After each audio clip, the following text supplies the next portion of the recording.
प्रभु के सभी प्रिय लोगों को शालोम। बहुत बार हम प्रार्थना करते हैं और इंतजार करते हैं कि परमेश्वर हमारे लिए कोई चमत्कार करेगा, मगर बहुत इंतजार करने के बाद भी हम अपनी प्रार्थनाओं का कोई जवाब नहीं पाते हैं। हम परमेश्वर की ओर से किसी चमत्कार को नहीं देखते हैं। ऐसा क्यों होता है? आइए हम बाइबल की एक छोटी सी कहानी के द्वारा इसका जवाब जानने की कोशिश करते हैं।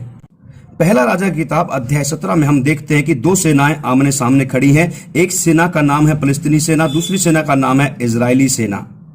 और क्या होता है कि फलस्तीनी सेना में से एक वीर योद्धा निकलता है जिसका नाम है गोलियत, और वो इजरायली सेना को ललकारता है और कहता है, यदि तुम में से कोई वीर हो और वो आकर मुझसे लड़े और यदि उसने मुझे हरा दिया तो हम तुम्हारी गुलामी को स्वीकार करेंगे, और यदि मैंने उसको हरा दिया तो तुम्हें हमारी गुलामी को स्वीकार करना पड़ेगा।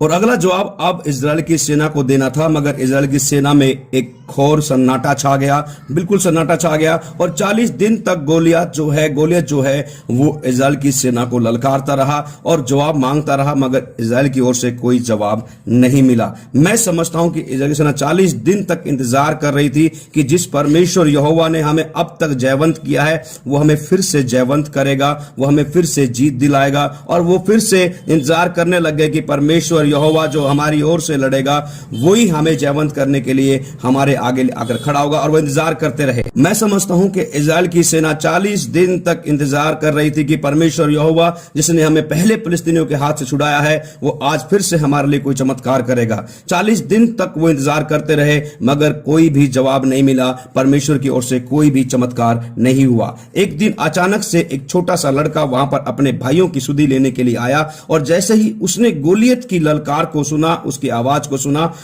उसने कहा कि मैं जाकर गोलियत से लड़ूंगा और मैं इसे हराऊंगा। शाऊल राजा के पास जब उसको ले जाया गया, शाऊल ने कहा, तू तो अभी लड़का है और वो तो तेरी उम्र से ही योद्धा है, तू उसे नहीं लड़ सकता।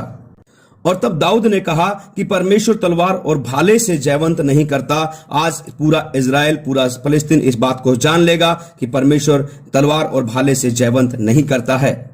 और हम बाइबल में आगे पढ़ते हैं कि वहां पर लिखा हुआ है कि दाऊद ने अपना गोफन लिया, 5 चिकने पत्थर उठाए और एक पत्थर को उसने अपने गोफन में उठाया और डाला, और उसने गोलियत के सामने जैसे वो लड़ने के लिए गया, उसने गोफन में से अपने पत्थर को निकालकर उसे ऐसा मारा कि वो गोलियत के माथे में जाकर धंस गया और गोलियत वहीं पर ढेर हो गया।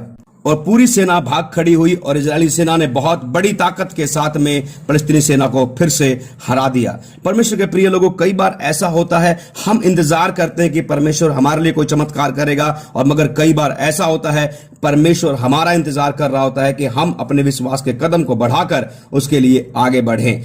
आज भी आपसे और मुझसे परमेश्वर चाहता है कि हम उसके लिए खड़े हो जाएं, ताकि वो हमारे द्वारा एक बड़ी जीत को अपने लोगों के लिए दिखा सके। आमीन। परमेश्वर आपको आशीष दे। मैं आशा रखता हूं कि आपको इस कहानी के द्वारा आशीष मिली है, और यदि आपने इस कहानी के द्वारा आशीष पाया है, मैं आपसे कहना चाहता हूं, आगे बढ़ें, विश्वास का कदम बढ़ाएं और आप परमेश्वर की बड़ी जीत और महिमा को अपनी जिंदगी में देखेंगे। शालोम। प्रभु आपको आशीष दे। जय मसीह की।